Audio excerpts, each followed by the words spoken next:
Manya ururu kwa Ramogi noyudo puonj ewi kedo gi lwenj udi gi kit chuech e kindgi.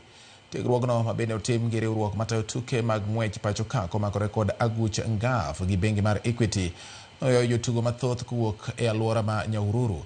Kuom kinde mosekalo, lwenje mag udi gi kit chuech osebedo e kind jong'wech ka puonj makama en mar neno ni jotugo obedo opara manyime e kedo kod lwenjego. Riwruok mar Athletics Kenya osebedo katimo tiegruok makamagi e pacho ka.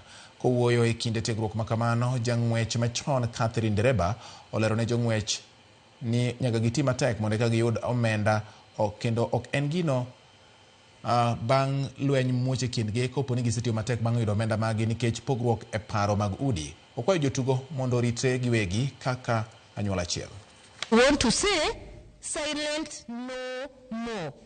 We don't want to see any man or any woman dying because of what you have earned with a lot of sweat.